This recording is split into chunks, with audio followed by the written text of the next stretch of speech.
Hello everyone and welcome to 6 My name is Lee and today I'm going to be giving you an update on where I am with my From Grey to Greatness project, which is me bringing together a competitive 40k Slaanesh Demons army, really from conception all the way through to be able to play them at a tournament. Now, obviously we are in UK lockdown at the moment, well certainly I'm in level 4 now, this is a great time for me to sort of get going on that project. I have been quite busy on it and I'm ready to give you an update. Alright, so since we sort of last spoke, I've been in quite a lot of planning and research, which may not sound like the most exciting part of building an army, but it is actually really important. And I guess there's a number of reasons for that. Is that firstly, there's time. I mean, I don't want to be spending a lot of time building and painting models that ultimately are going to end up on the shelf. And then also there's the financial side. So obviously you don't want to be spending a lot of money, potentially having to either resell on models or just having some very expensive paperweights at home. But also I think it's important to try and figure out what it is you want the army to do. I think that's a little bit overlooked sometimes and doesn't give us, we need to take the time to figure out what units we need to perform on the battlefield, how we want them to play, because we've all got a style that we like to play too. Now, I don't want to cover sort of necessarily where to buy models from, or the best places to do that, and not even really to cover where to get all the information from, because Chris actually does a really good roundup of this in his video, which I highly recommend anybody to watch, particularly anyone who's interested in starting an AdMech army, because effectively Chris is doing his From Great to Greatness on that army, so that will be a very interesting piece to follow for you as well. However, there are some interesting pieces that sort of Chris alludes to, but are sort of more relevant in my case, so I'd like to go through them. The first of which being another resource that Chris mentions that he doesn't really use, but I'm a big fan of, which is Reddit. So Reddit is effectively a user-submitted content forum. If you think about like one of the old style like 2000s internet forums, it's a bit like that, and you can submit sort of anything you want, and it's just organised into what they call subreddits, which are effectively channels. But that just means you can find what you're looking for the army, or just general Warhammer place that you're looking for. A couple of the ones I'm using at the moment are Warhammer Competitive. That's great for list building, analysis, and lots of other content creators post there as well. I know Chris mentioned Goonhammer in his video, which is an absolutely incredible resource, as well as a lot of the other sort of battle report creators will post there, and that gives us a chance to sort of review what everybody else is doing at the same time. They basically have a channel or a subreddit for every faction in 40k, so if you are looking at a Slaanesh faction like I am, there's a Chaos Demons subreddit. I'm also a member of the Thousand Suns one, the Chaos Space Marines one, but I also basically follow all of them, because if you know what your enemies are doing, then you can sort of prepare for that a little bit better as well. And one of the things that's been a bit of a frustration for me when trying to do my research for this project is the codex itself. You would expect ordinarily that that would be the best place to start, and I think that's what Chris mentions in his video. However, it doesn't really work for Slaanesh Demons, because almost all of the sort of models I'm interested in actually came out after the codex. So things like the Consulted Epitome, things like the Keeper of Secrets, the Fiends, they've all either got new or updated data sheets, which means that the codex isn't actually that relevant. A further level of frustration is that sort of every book that references them that's come out since is a bit all over the place, so there's not actually any consistency in terms of point values, certainly, but also actual data sheets themselves. I think I've seen about 4 or 5 different versions of the Herald of Slaanesh data sheet now, which has kind of made it quite difficult to keep on track of. So rather than going out and buying all of the books and trying to figure out just which, I've actually relied on some of the more common sort of internet features. So Battlescribe is one I've used just to check unit stats, things like that. I know it's not perfect, but it is there is a lot of information in there that is generally accurate. I know it's a tool that a lot of people use, certainly I do as well. The other one I think Chris also mentioned is 1D4chan. That gives a nice kind of upbeat comedy take on all of the units, what the stratagems are, how you might use them, some army design tips, all those sorts of things that are really helpful as well, especially when you can't sort of get a handle on what the actual rules are meant to be. Now, as I said in the last video, one of the things that makes 40k interesting is that not everybody's out there using the same units.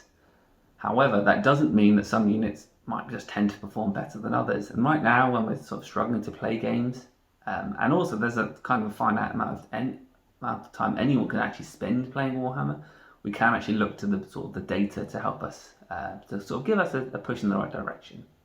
Just because, we're not playing really in the UK at the moment, there are some countries that are. So Chris and I did spend some time going through Best Coast Pairings, which is an app that a lot of major tournaments use to submit lists and allow them to be validated. For a relatively small fee, you can then go through all the different tournaments and see what lists people are running. So Chris and I did spend quite a lot of time actually going through a lot of the Slaanesh lists just to sort of see what made them tick, and sort of see what the cornerstones were in the successful lists, because it is, whilst I might have an idea of what I might think works and would look really cool, doesn't always sort of translate to the tabletop, and I don't really want to go out and be spending a lot of money on an army that's most likely going to go 0-5 at a tournament. That's not really what this whole process is about. When going through the list, there were some things I sort of had in the back of my mind that I know that I wanted to be in my list. So I knew that I wanted fast-moving units. I think that with the armies that I've got, typically they are quite slow. So my dominant army is Thousand Suns. They are slower than average. I know they have some tricks to get them around the board a bit quicker, but generally they're quite slow. I also have Chaos Space Marines, but I tend to favour the slower units there as well, the Terminators, the Obliterators. So again, something I wanted that was a bit quicker than what I'm used to, because I think that could be quite fun. But also it was really important to me that whatever I had didn't just bounce off whatever it hit.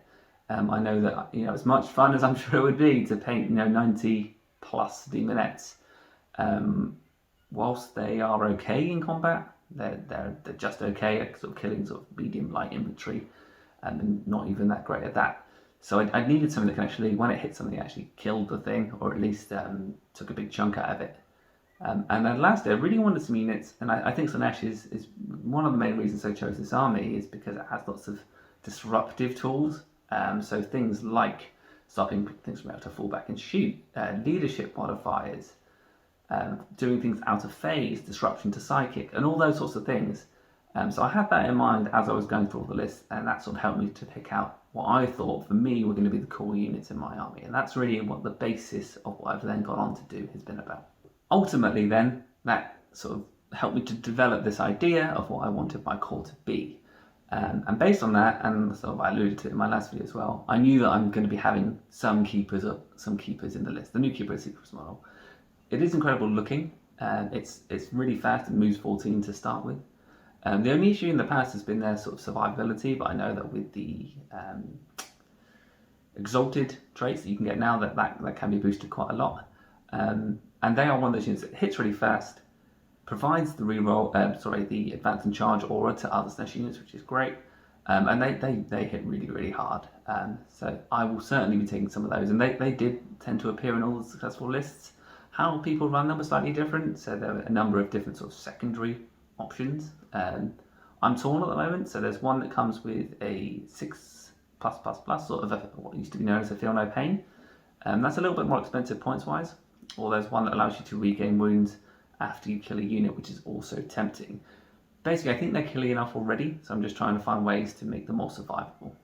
The next model that I'm almost certain to get, that I haven't bought yet, is the Contorted Epitome. Now, it won't come as a surprise to anybody to see that in the list, because for a while now this has been regarded as one of the best toolbox units in the whole of the Demons book.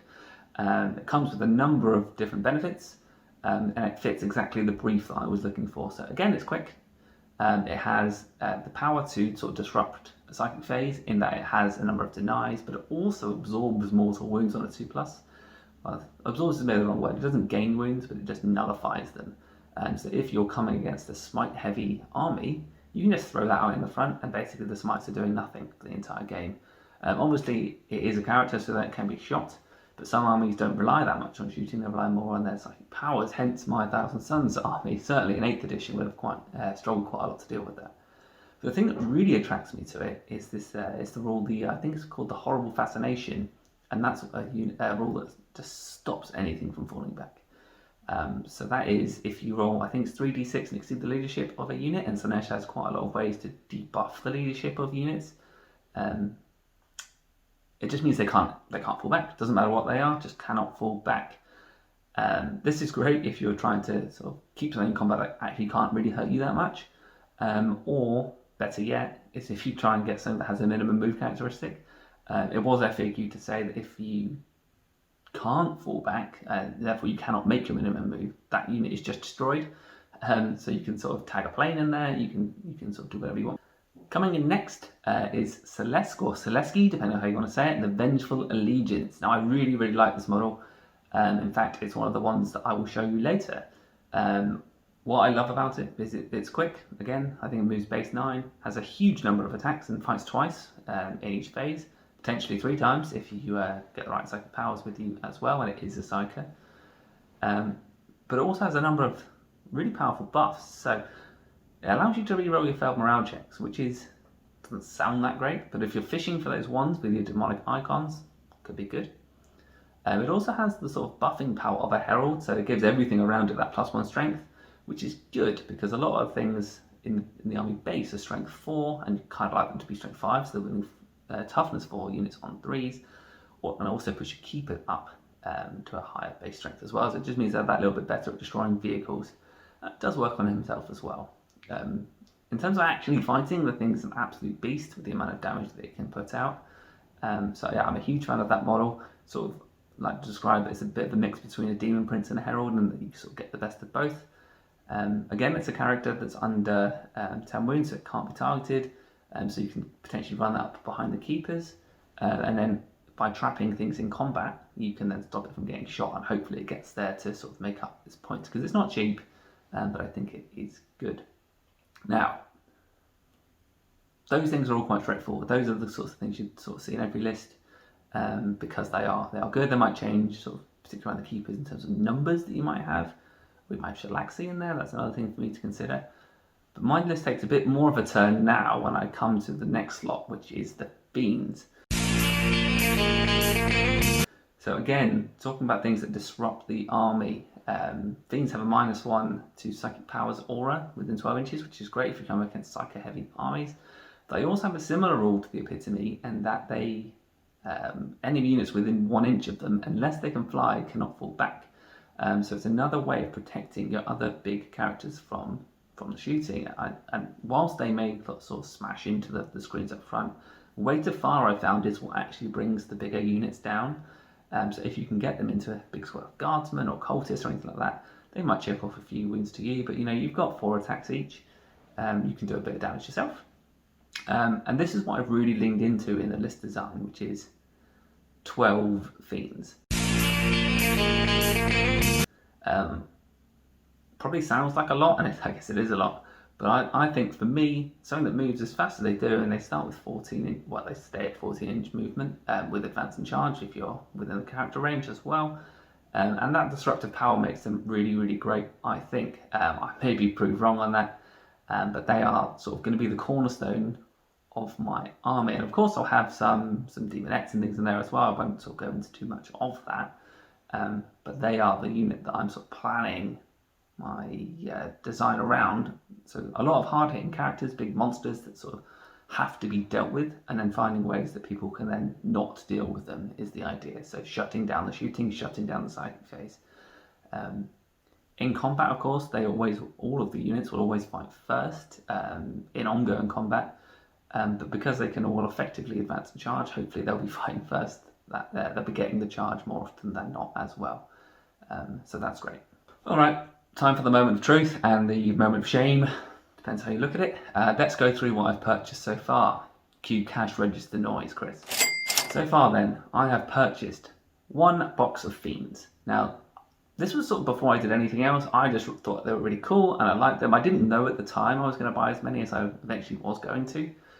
So I just went to my local gaming store. Shout out War Games Workshop Milton Keynes. They do a 15% discount on Games Workshop RRP, which meant I picked up 3 Fiends for $25.50. The next thing I purchased was the Slaanesh half of the reasonably new Shadow and Pain box set. So this comes with 10 Demonettes, which I knew I would need because I need to sort of fill up battalions and have some troops in the army. It also came with 10 Hellstriders. Now, these are perfect proxies, as far as I'm concerned, for some Seekers. So with a little bit of conversion work there, they will be my Seekers if I choose to use them. At the moment, I'm 50-50 on that. I do like them, but I think they need to actually be played to figure out if that's what I'm going to sort of build around as well. Again, I mentioned fast units, and they are very fast.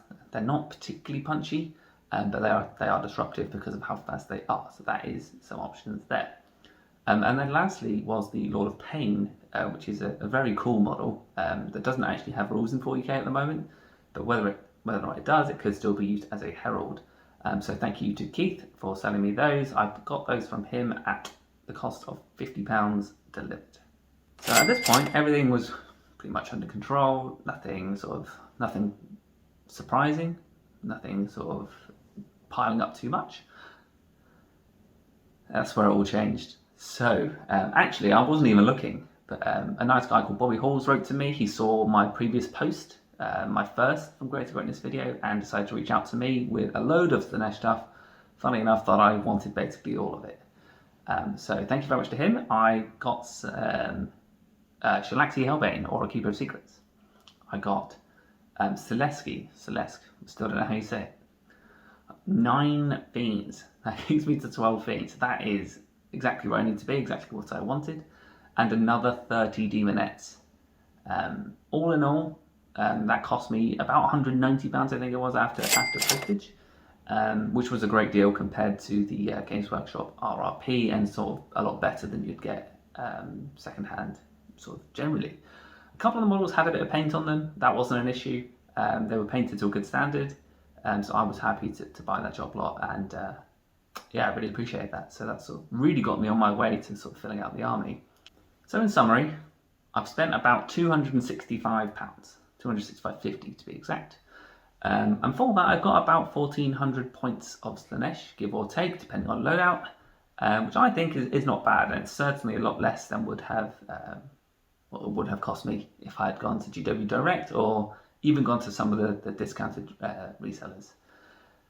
I'm quite happy with what I've made so far. I'm trying to not let it pile up too much. So sort of my Christmas project is to do the fiends. I have painted 3 of them. What I'll do is I'll take some nicer pictures and I'll get them to sort of pop up on the screen for you. And I've also painted Celeski as well. So I'll just quickly hold a couple of models up so you can see. I've gone with the classic sort of Slaanesh theme, but he's painted now, so that was my first model that I completed. And then just 1 fiend as well for the video to show you. Again, just a simple fiend. We're seeing lots of those. Nothing too creative, to be fair. It's not really, it's not my strong point. But I think it'll be effective. The tabletops, you know, they just pop against it because they've sort of got that purple, which, you know, most battlefields aren't purple. So yeah, so I'm making some progress on the painting. I will continue to do so in the next weeks, and then hopefully in my next video in a couple of weeks' time I'll have hopefully a lot more fiends painted, but also a better idea of what I want to get from that remaining 600 points, and figure out, you know, what the next steps of the army are. So I hope that you guys enjoyed the video. Please do feel to leave any comments, any suggestions on other units that I may have overlooked that may need considering. Or any other tips for anybody else on where to look for information and how to get the best out of their money and their time. But in the meantime, I will see you guys next time, and I wish you guys a very happy Christmas break. Thanks a lot.